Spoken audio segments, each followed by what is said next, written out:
Open it with me in the book of 2 Chronicles chapter 7 verse 14. Isa lang ang ating babasahing text mga kapatid at samahan niyo po akong basahin ito. If my people which are called by my name shall humble themselves and pray and seek my face and turn from their wicked ways, then will I hear from heaven and will forgive their sin and will heal their land. Bibigyan ko ng 500 kung sino maka-memory verse nito. Kaya, napaka-familiar na yan, ha? Brother Roger, nagkakapisado ko sa likod. Praise the Lord. Bulungin sa akin mamaya, kung kaya. Okay, mga kapatid. Bago kayo umupo mga kapatid, kamayan mo ang iyong katabi at sabihin mo, bago kayo umupo at sabihin mo, huwag ka matutulog ka pa. Thank you mga kapatid, please be seated. Thank you backup, thank you musicians. Hallelujah. Ang simbahan ay hindi, sabi ni Pastor Medel, ay hindi hotel. Amen. Taas nga ang kamay ng lahat ng naniniwala na ang Diyos ay tapat sa kanyang mga pangako. Taas ang kamot. Parang hindi lahat nagtaas ang kamay. Taas mo ang lahat ng kamay na naniniwala na ang Diyos ay tapat sa kanyang mga pangako. Amen tayo dyan. Lahat tayo dyan, mga kapatid. Naniniwala tayo na ang Diyos ay hindi po nagsisinungaling. Right? Alam po natin at naniniwala tayo na ang Diyos, mga kapatid, ay tumutupad po sa kanyang mga salita at pangako. Right? Pero mga kapatid, kung tapat ang Diyos sa kanyang pangako, ngunit tila ba'y minsan, mga kapatid, may mga iilan na parabang kulang ang pagpapala ng Diyos sa buhay natin.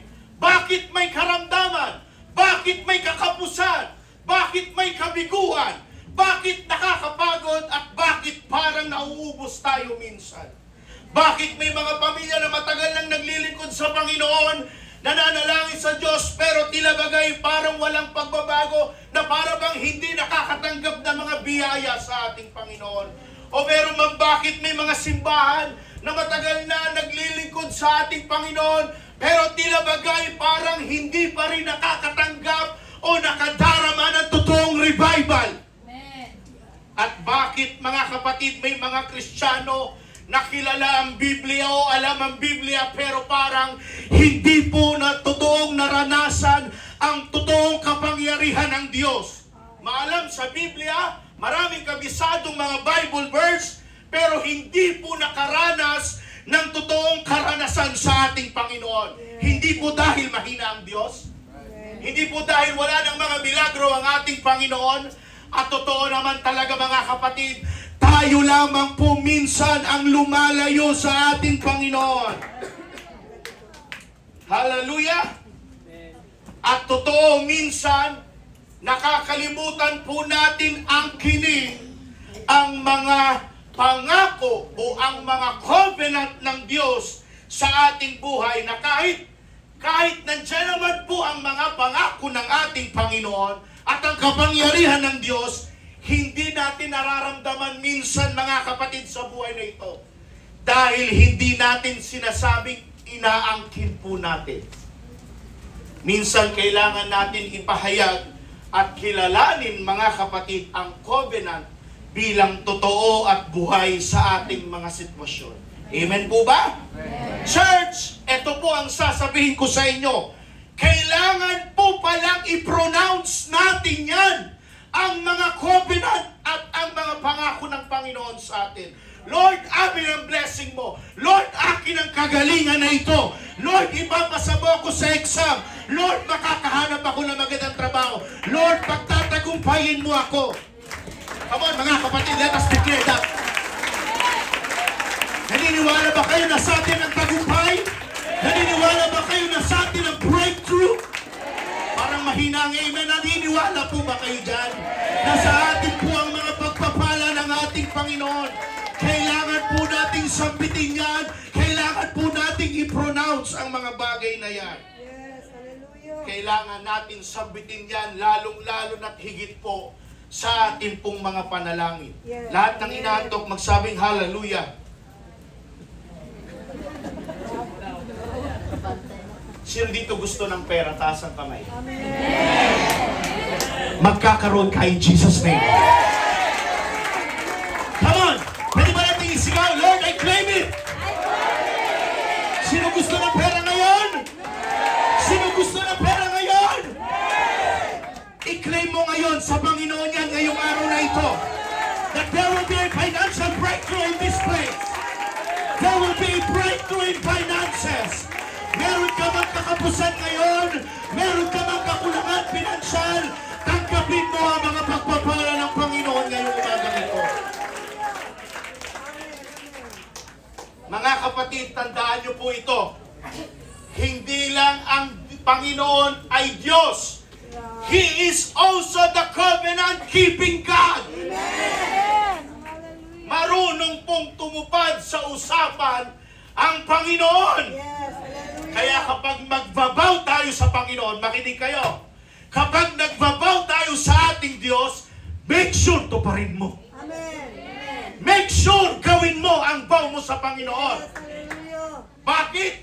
Matino po kausap ang Panginoon. Amen. Hindi siya basta-basta nagbabali ng kanyang mga Yes, desisyon. hallelujah. Pag sinabi mong, Lord, magbibigay na ako, tuparin mo yan. Magtatides na ako, Panginoon, tuparin mo yan. Panginoon, pagalingin mo lang ang aking anak, pagalingin mo lang ako sa aking karamdaman, maglilingkod ako sa iyo, pakapatid, tuparin mo yan. Amen. Amen. Amen. Ibibigay ko ang buhay ko sa iyo, Panginoon. Hallelujah. Tuparin po natin ang ating mga vows Yes, hallelujah. dahil matino pong kausap ang ating Diyos. Amen. Pag sinabi mo sa Diyos, hiling mo sa ating Panginoon, Lord, bigyan mo ako ng magandang trabaho, magpapakatapat na ako sa iyo, tuparin mo yan, kapatid. Yes, hallelujah. Amen po ba? Amen. Andyan ba kayo? Amen. Because ang covenant pala mga kapatid ay hindi lamang po siya simpleng pangako. Ito po ay banal na kasunduan ng Diyos, especially sa kanyang bayan. Before, sa kwento po na ito mga kapatid na si Haring Solomon, dito po sa 2 Chronicles chapter 6, actually mahaba po talaga yun. Ang pinaka-summarize mga kapatid ng buod ng pananalangin po o paghihinagpis ni Haring Solomon ay nandito na po sa 2 Chronicles chapter 7 verse 14. Yung tininig na ng Panginoon ang kanilang petition, ang kanilang prayer request. Mahaba po yan mga kapatid. Kung may time po kayong basahin, spare time, basahin nyo po, maganda po yan. Now, ang buod po niyan ay kung paano po inangkin ng bayan ng ating Panginoon ang kanyang pangako. At nang sumagot ang Diyos sa 2 Chronicles chapter 7, ibinigay niya po ang isang pangako na hanggang ngayon ay buhay pa rin sa atin. Isang pangako na nagsasabing, if my people which are called by my name shall humble themselves Amen. Amen. and seek and pray and turn from their wicked ways, then will I hear from heaven, I will forgive your sin, and I will heal your land. Hallelujah. Hallelujah. Amen. Mga kapatid, ngayong araw na ito, pag-uusapan natin ang napaka-mahalagang katotohanan. My topic for today's preaching sermon is claiming our covenant. Claiming our covenant. Palakpakan po natin ang ating Panginoon. You know what? Ang mga pangako ng ating Panginoon ay hindi lamang po para basahin sa Biblia. Ito ay para angkinin natin mga kapatid. Kung naranasan mo nga ang mga pangako ng Panginoon sa buhay mo, pansin nyo kapatid, hindi ka basta-basta bumibitaw sa Panginoon. Pag totoo mong naramdaman ang totoong pagmamahal, ang mga biyaya ng Diyos, meron ka matibay na pundasyon na paglilingkod mo sa ating Panginoon. Amen? Yan ang tamang reaksyon mga kapatid. Kapag nakikita po natin ang katapatan ng Diyos sa ating mga buhay. Ang pagbabasa ng Bible mga kapatid, you need to pray, Read with understanding, apply, and reflect. Ito mga kapatid, I encourage every one of you, basa tayo ng Bible. Yes, hallelujah. Hindi lang pag nakaschedule po kayo mag-exhort, hindi lamang pag kayo ang teacher ngayon, kundi araw-araw dapat ang pagbabasa ng Bible. Amen ba? Pansinin niyo po ang isang Kristiyanong palabasan ng Bible, nakikita sa kanya yan. Right. Kahit hindi niya ipakita na marami siyang alam, kahit hindi niya ipakita na marami siyang memory verse, kundi kung paano isinasabuhay niya po ang mga salita ng Panginoon. Amen, amen. Now, hindi lamang ito tungkol sa pagpasasalamat kapag may natatanggap tayo. Ang claiming our covenant ay nangangahulugan, mga kapatid, na pinaniniwalaan natin ang mga pangako ng Diyos kahit hindi pa natin ito nakikita sa harap natin. Hebrews chapter 11 verse 1, what does the Bible says? Now faith is the assurance or the substance of things hoped for, the evidence of things not seen. Ibig sabihin, mga kapatid, ang pananampalataya pala ay pagtanggap sa pangako ng Diyos kahit hindi pa natin nakikita. Naniniwala ka na, Panginoon magpo-provide bukas kahit alam ng Diyos, ngayon pa lang wala kang pera. Ganyan ang kapangyarihan ng ating Panginoon. Kiniklaim mo na agad, nagtitiwala ka na kagad sa Diyos. Amen? Sino dito nag-imbak na ng gas? Sasakyan. Nagpa-full-tank na ba kayo? Iwas-iwasan mo na ang gala. Asan si Michael? Gumala. Kausap ko constant yun nakaraan. Yayaya. Bigla nagmahal yung gasolina ngayon. Petrolyo, langis. Cancel, Brad. Ngayon, gumala na ata. Now, yung mga bagay na yan, kiniklaim at inaangkin pala dapat natin, mga kapatid. Hindi lamang ito basta wishful thinking, kundi ito po'y aktibong pagtitiwala sa kanyang mga salita. Sa kwento ito, mga kapatid, makikita po natin si Haring Solomon. Matapos niya pong ipatayo ang templo ng Diyos, tumayo siya sa harap at sa buong Israel at nanalangin sa Panginoon. Ito po ang dahilan. Dahil alam po ni Haring Solomon na darating na naman ang araw na magkakasala at lalayo na naman ang mga Israelita. Kaya nauna na si Haring Solomon. Panginoon, alam ko, lalayo na naman kami sa iyong presensya. Lalayo na naman kami sa iyo, Panginoon. Magsasamba na naman kami sa ibang mga ribulto't Diyos-Diyosan. Pero Panginoon, nandito po ako. Humihingi ng kapatawaran, Panginoon. Natinggin mo minsan pa ang aming mga panalangin, ang aking panalangin. Kaya sa kanyang panalangin, sinabi niya na Diyos na kapag ang kanyang bayan ay mananalangin, magsisisi, bumalik sa kanya, at pakikinggan sila ng Diyos mula sa langit at patatawarin po sila. Pagkatapos ng panalangin niya, bumaba po ang apoy mula sa langit at tinukok po ang kanilang alay. It is the sign that the Lord heard and answered their prayer. Ibig sabihin, tinanggap po ng ating Panginoon ang kanilang alay, ang kanilang handog. Kaya pagtapos bumaba po ng apoy mula sa langit, naghandog po muli si Haring Solomon. Ano ang hinandog ni Haring Solomon? If I'm not mistaken, 2 Chronicles chapter 7 verse 5, basahin nyo.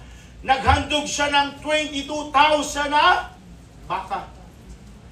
Tapos, 122,000 na tupa at kambing ata yun, mga kapatid. Tupa at kambing. Tama.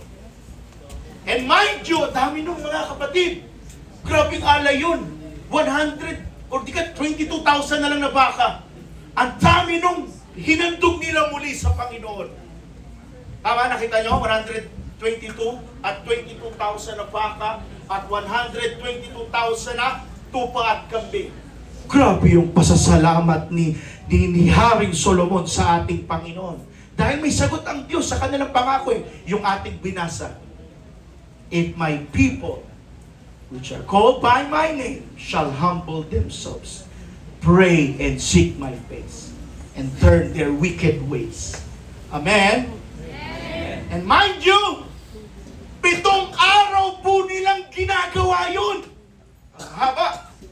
Sa 2 Chronicles chapter 7 verse 14, sinabi ng Diyos na kapag ang kanyang bayan ay magpapakumbaba, mananalangin, hahanapin ang kanyang muka at tatalikod sa mga kasalanan, titinig siya, magpapatawad siya, pagagalingin kanya ang kanilang lupain. So, the covenant of God becomes powerful in our lives when we stop ignoring and start claiming it. Ibig sabihin mga kapatid, nagiging totoo at makapangyarihan ang pangako ng Diyos sa mga buhay natin kapag pinapahalagahan po natin ito at namumuhay tayo ayon dito. Now, the story of the background once again, sa panahon po ng Israel, si Haring Solomon, nung nagtayo siya nagtayo po ng templo ng Diyos sa Jerusalem, ito po ang pinaka-importanteng lugar sa pagsamba ng bayan sa bayan ng Diyos. Nang tumayo si Solomon sa harap ng buong Israel at para manalangin, lumod siya sa altar na kanyang ginawa. Itinaas niya ang kanyang kamay sa langit at sinabi niya, Panginoon, alam ko, Lord, darating ang panahon na tatalikod kami sa iyo. Darating ang panahon na magkakasala kami. Lalayo kami sa iyong presensya, Panginoon. Darating ang panahon na mawawalan kami ng koneksyon sa iyo, Panginoon. Pero, Panginoon, kapag kami ay mananalangin at babalik sa iyo, pakinggan mo kami. Na para bang si Solomon, he was so desperate in his prayer. Panginoon, kung darating man ang panahon na lalayo kami, magbabalik ang bayan mo sa pagsamba sa mga imahe at Diyos-Diyosan, Panginoon, pakinggan mo kami na humihingi ng tawad sa iyo. Na para bang tayo mga kapatid, paulit-ulit tayo nagkakasala at linggo-linggo humihingi rin tayo ng tawad sa Panginoon. At salamat sa Panginoon, meron tayong Diyos na pinaglilingkuran na puno ng kaawaan at puno ng pagpapatawad. Na para bang, Lord, paulit-ulit kaming nakahagawa ng pagkakasala sa iyo. How many, Lord, times did we offend you, Lord? Huwag mong kalimutan ang aming pagsusumikap na makalapit sa iyo. Matigas man ang aming mga ulo, Panginoon. Pasaway man kami, Lord. Madalas man akong, Lord, late sa gawain. Hindi man ako nakaka-attend lagi ng devotion, Lord. Tignan mo ang aming pagnanais na makalapit sa iyo. Sa iyo, Panginoon. Minsan ganyan ang panalangin natin, di ba? Panginoon, nagkulang ako. Panginoon, late ako, Lord, sa devotion. Ilang linggo ko nang ginagawa, Lord. Pero kahit na, ang Diyos, iniintindi pa rin tayo. Hindi kabait ang ating Diyos na pinaglilingkuran. Pero darating araw, mga kapatid, huwag natin abusuhin ang grace ng ating Panginoon. May hangganan po yan. Na dapat dati kung lagi kang late, mga kapatid, baguhin mo na ang buhay mo. Gumising ka na maaga. Ang aga natin sa trabaho. Late tayo sa gawain ng ating Panginoon. Ilang beses nyo na pakinggan itong pangangaral na ito. Pero bakit hindi natin isinasabuhay at isinasapuso? Bakit? Hindi kasi tayo perfectong tao eh. Yan na naman ang excuse natin eh. Kaya nga, minsan yan ang excuse natin, hindi tayo perfecto eh. Pero gawin mo yung best mo. Sila Haring Solomon, nagbigay ng best offer nila sa Panginoon.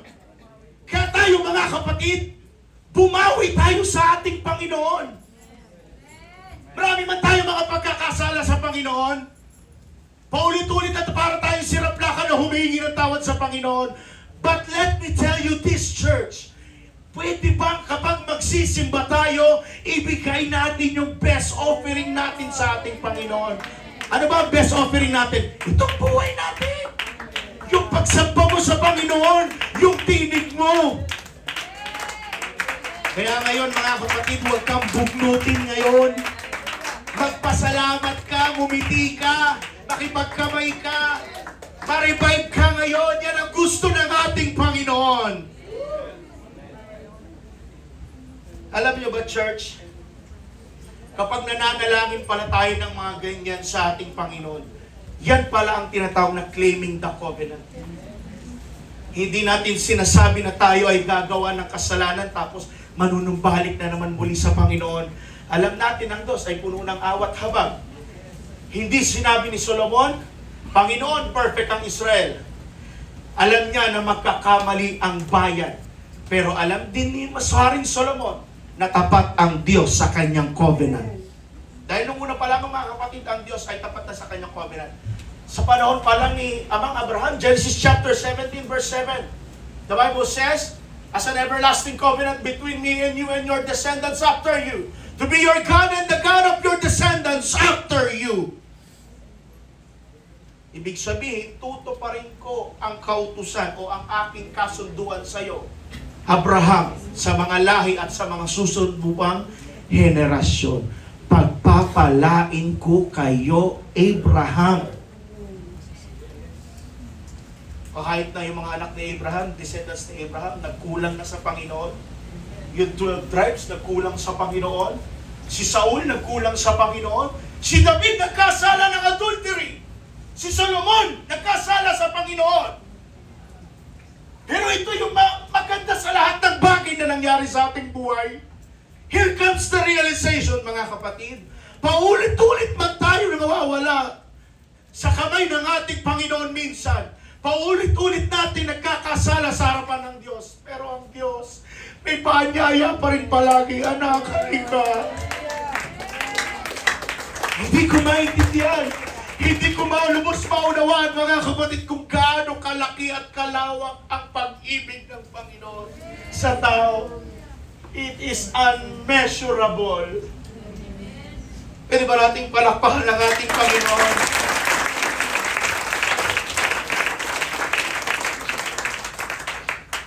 Number 1, ang covenant ay nagsisimula sa pagkilala sa Diyos.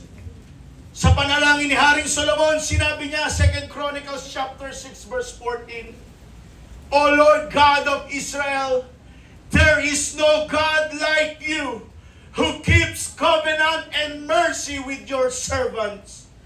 Napakahalaga na ito, mga kapatid. Ang covenant po ay hindi nagsisimula sa tao. Nagsisimula po ito sa karakter ng ating Panginoon. Na ang Diyos ay tapat, hindi nagbabago, tumutupad sa kanyang mga pangako.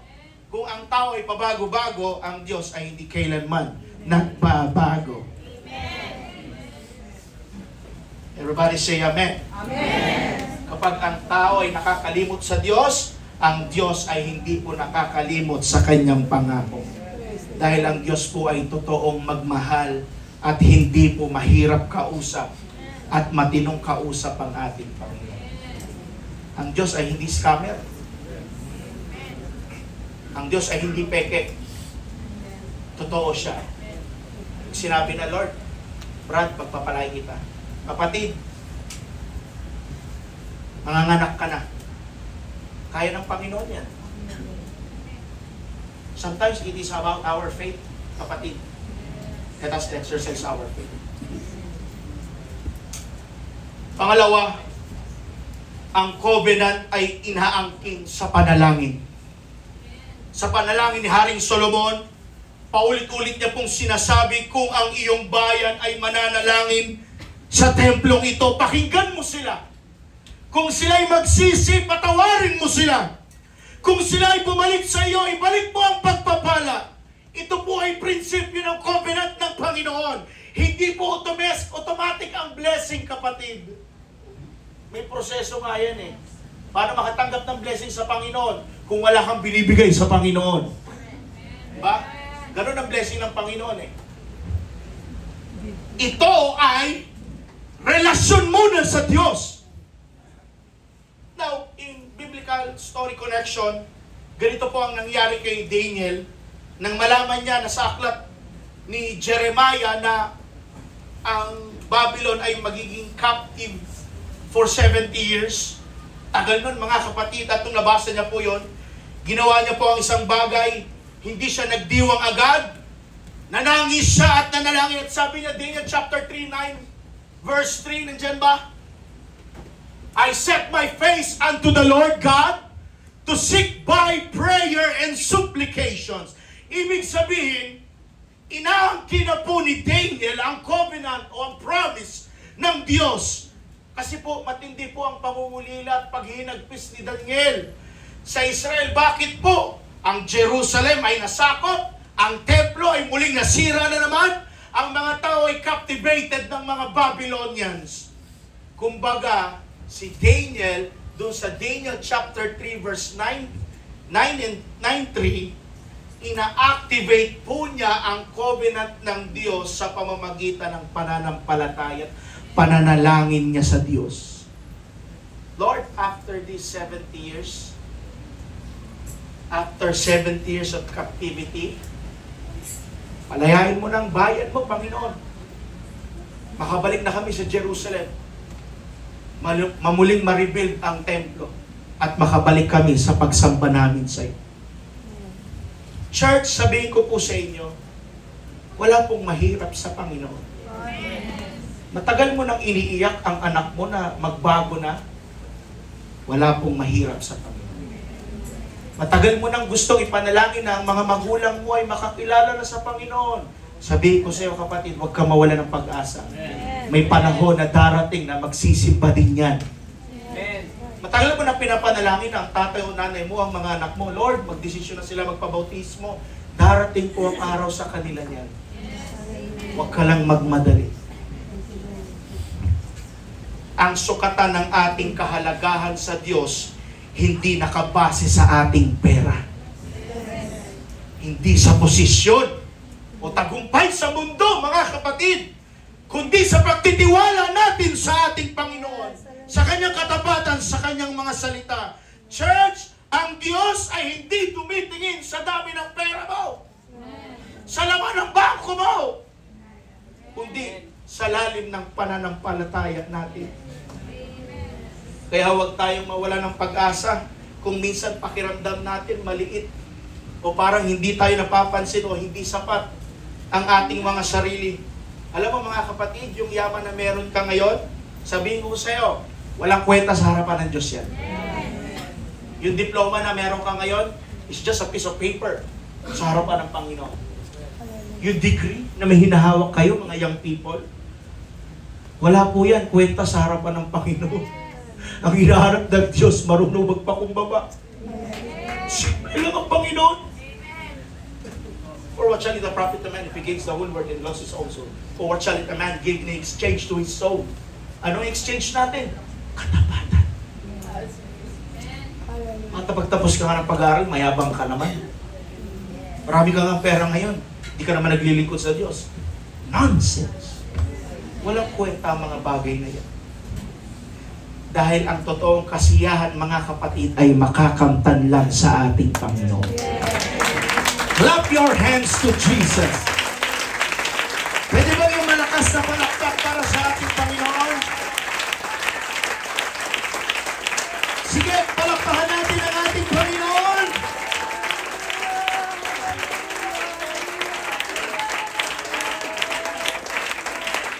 Sikuhin mo yung katabi mo at sabihin mo, gising ka pa ba? Malapit na makatulog yan Pangatlo, ang covenant ay may kasamang sagot ng Diyos. Pagkatapos pong manalangin ni Solomon, may nangyari pong kamangha-mangha. 2 Chronicles chapter 7 verse 1, ito po yung kwento na bumaba po ang apoy mula sa langit at tinupok ang handog. Ang kaluwalhatian ng Diyos ay napuno po ang buong templo. Ibig sabihin, alam natin na tinanggap po ng Panginoon ang kanilang panalangin. Ang pagkatapos sinabi ng Panginoon yung na ang kanilang magandang pangako ng Panginoon, yung binasa po natin 2 Chronicles chapter 7 verse 14. Nadidinig ako, patatawarin ko sila, pagagalingin ko ang kanilang lupain. Mga kapatid, tandaan niyo po ito. Ang problema ng mundo ay hindi lang politika. Ang problema ng mundo ay hindi lamang po lack of education. Ang problema ng mundo ay hindi lang gera, korupsyon sa gobyerno. Hindi lang problema ng mundo ngayon ay gas, petrolyo at langis. Alam niyo po ang pinaka-problema ng buong mundo? Makinig kayo. Spiritual. Yes. Hallelujah. Isipin niyo na lang ngayon. Imbis una magtiwala sa Panginoon eh. Tao nagpapanik na ngayon, nakapila na sa Petron, sa Shell, sa Uno Fuel. Nagpapanik na. Di ba? Ang problema po ng buong sangkatauhan ay spiritual. Kung aware kayo mga kapatid, grabe ang mga kabaklaan ngayon. Oh. Walang takot sa Diyos. At yung mga LGBTQ mga kapatid, parang kumbaga, inin na talaga nila yung mga sarili nila sa society, sa lipunan, sa environment, mga kapatid, na ito kami. Respetuhin nyo kami, galangin nyo kami. Ang pagiging mahinhin ko bilang babae, kahit lalaki naman, ay respetuhin mo. Cannot hurt that thing. Kaya ang problema ng buong mundo ay spiritual, mga kapatid. Bakit? Walang oras sa Diyos. Puno ng makamundong bagay. Maibigin sa sanlibutan. Walang oras para magsimba. Ito ang dahilan pala mga kapatid kung bakit maunlad naman ang teknolohiya. Kahit dumadami po ang kaalaman, kahit bumibilis po ang sistema ng mundo, hindi pa rin nawawala ang kaguluhan sa puso ng tao. Kahit maunlad na ang technology natin, kahit advance ang sistema ng mundo ngayon, pero meron sa puso natin na kulang. Diyos ang kulang sa mga tao. Sipin nyo mga kapatid, pag yung mga taong yan, hindi na Bible studyhan, hindi na karinig ang salita ng Diyos, saan pupunta yan? Walang iba, impyerno.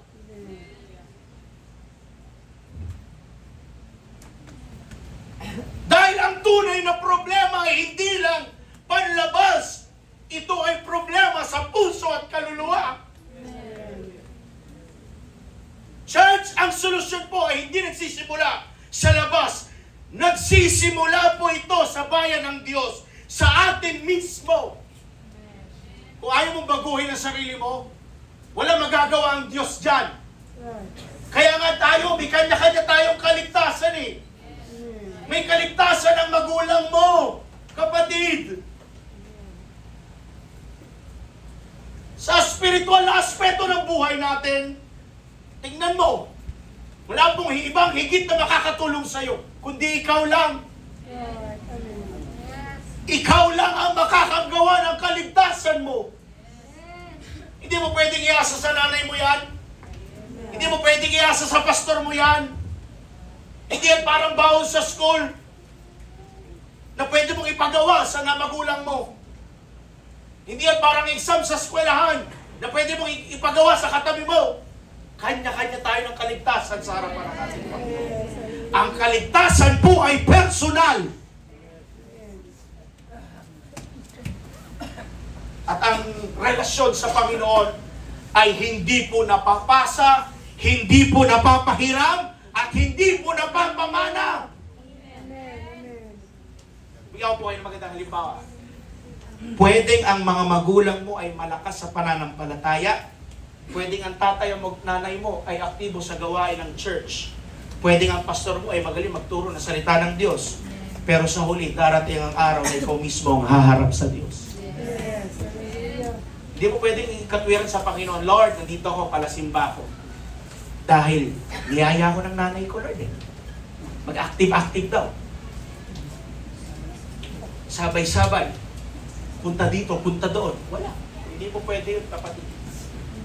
Romans chapter 14 verse 12, kaya lahat tayo mananagot sa Diyos sa lahat ng ating mga ginawa. Paalala muli mga magulang, kalampagin niyo po ang inyong mga anak. Pag tinatamad bumangon tuwing linggo, buhusan niyo. Pag ayaw magsimba, kurutin niyo ang singit. Pilitin niyo. Amen po ba? Amen po ba? Malakas na palakpak para kay Jesus. Lapit na ako matapos mga kapatid, di ako magtatagal. Now, let us ask ourselves, inaangkin ko ba, Panginoon, o inaangkin ko ba ang covenant ng Diyos sa aking buhay? O baka naman naniniwala ako sa pangako ng Diyos pero hindi ako nananalangin. Hindi kasi po pwede yun mga kapatid, di ba? How can we claim the God-given blessing if we don't pray? If you don't ask? O hindi ka humihingi sa Panginoon? Kagaya na ng pananalangin ni Haring Solomon mga kapatid, the reason why God heard their prayers is just because Haring Solomon gave everything when he prayed, Lord. Para yung paghihinagpis ni Haring Solomon, Panginoon, na kahit ganito man kami, nagkakasalat pa ulit-ulit, bumabalik man kami sa pagkakamali, tignan mo ang aming pagsusumikap. Kailangan ng panalangin. Kinakailangan ng communication sa ating. The best thing that we can communicate to God is prayer. Call Jesus or call God in our prayer. Gusto ko ng blessing ng Diyos, pero ayaw kong magsisi sa aking kasalanan. Parang wala rin mga kapatid, di ba? So kinakailangan, pag gusto natin tumanggap ng mga pagpapala ng Panginoon, kinakailangan sa panalangin, idaanin mo sa panalangin. Pag gusto mong tumanggap ng kagalingan, idaan mo sa panalangin. Pag gusto mo ng promotion sa trabaho, idaan mo sa panalangin. Mga kapatid, hindi lang pangako po ang covenant. Ito ay relationship na kailangan panghawakan. Ulitin ko mga kapatid yung sinabi ko, baka makalimutan nyo po, ang covenant po ay kiniklaim po dapat natin yan. Ulitin ko kiniklaim po dapat natin ang covenant na Lord, akin ang mga pagpapala mo. Panginoon, akin ang kagalingan. Panginoon, mayaman ka, ibuhos mo ang blessing mo sa akin. Kiniklaim po yan Baka makalimutan nyo po. Huwag nyo pong kalimutan sa mga panalangin natin, Lord, mayaman ka, pagpapalain mo ako. Huwag natin kalimutan na i-claim. Claiming our covenant to Him. Tanggapin natin ang buong at laksalak sa mga pagpapala ng Panginoon. God never breaks His covenant, but many people forget to claim it. Kapag iniisip natin na ang covenant ng Diyos, isipin natin si Noah. Pansinin nyo, God promised sa kanya na hindi ko na muling gugunawin o wawasakin ang buong mundo. Genesis chapter 9 verse 11, nandyan ba?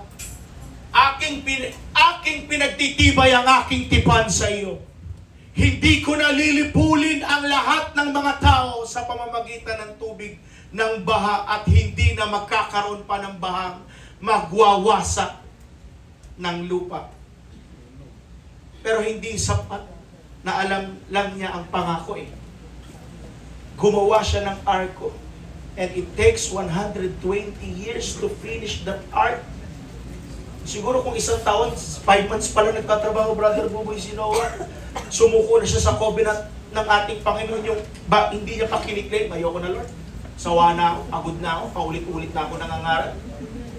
Mag-aakyat ng mga kahoy, papuntang bundok. Sa bundok na ginawa yan Nakakapagod Paano kung 3 buwan pa lang, 5 buwan pa lang, napagod na si Moses? Si Noah.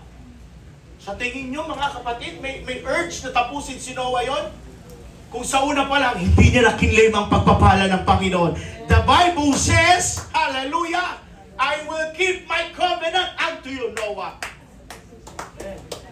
Kung hindi lang dahil sa Panginoon, marahil hindi niya susundin ang Panginoon, pero dahil may tipan ang Panginoon kay Noah, Claiming the covenant of God, this is action plus faith. Kailangan pala ng action, no? Hindi sapat ang pananampalataya lang. Pag naglilingkod sa Panginoon, dapat may action. Dapat nagtatrabaho din tayo. Hindi sapat na naniniwala ka lang sa Diyos. Dapat may action yan, kapatid. Dapat may kabahagi ka sa gawain ng Diyos. Bila sa paglilingkod sa Panginoon, mga kapatid, payag pa kayo, taga-init lang kayo ng upuan dyan sa simbahan, wala kang kabahagi sa misteryo ng Panginoon? Ang mga apostles nga, mga kapatid, lahat sila may kabahagi sa ministeryo ng Panginoon. Would you think, mga kapatid, matatapos ng mabilisan yung pagdidistribute ng breaking of bread sa 5,000? Lahat po ng apostles at disciples, may ministry po sila. Naging kabahagi po sila sa ministeryo ng ating Panginoon. Kaya kapatid, kung wala kang ministry pa ngayon, get involved now. Sabi mo sa atin mo, get involved now. Get involved now. Parang ba dito?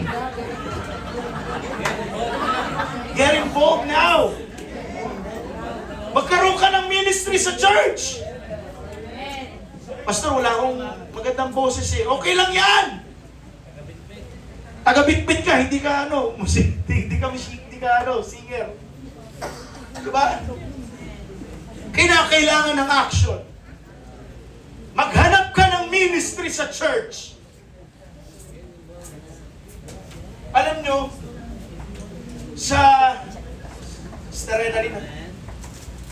doon sa Nasipit Church, meron silang decoration team. Ang galing, mga kapatid.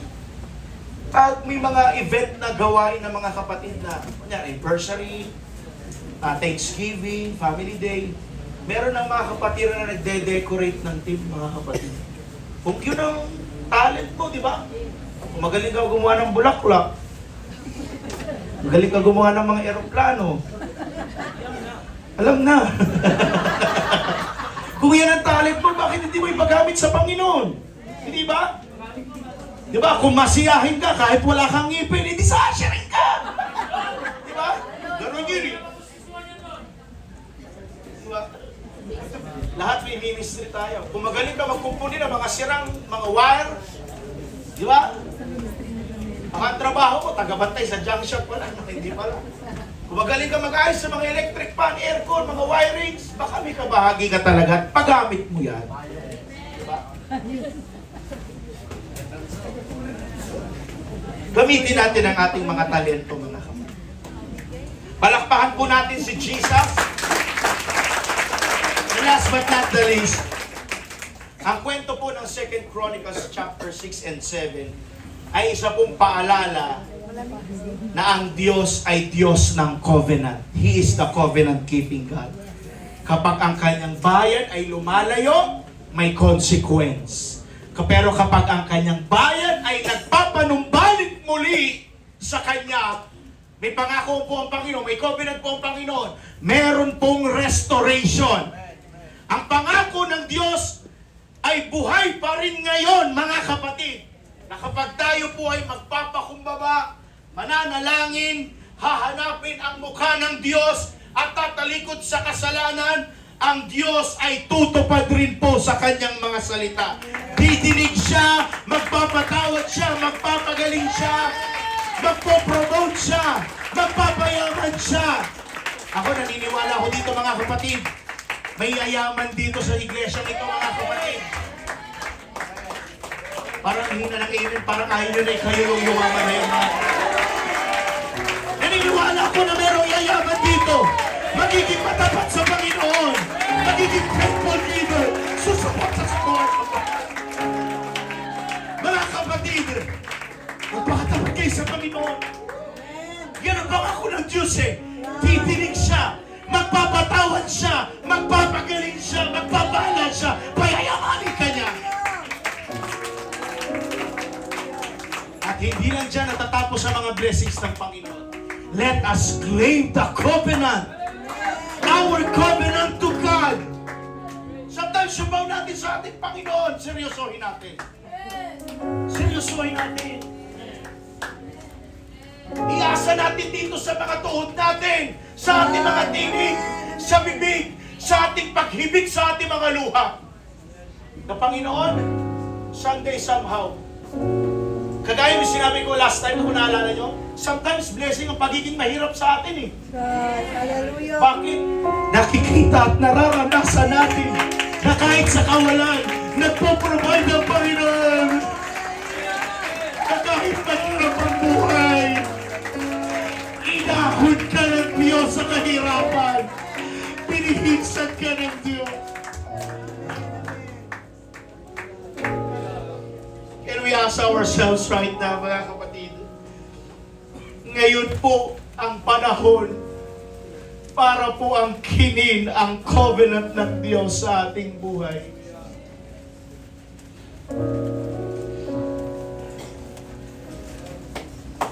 I don't know if it is a prophetic word, but I do believe may mga kapatiran na uusbong dito at yayaman at magiging matapat sa Panginoon.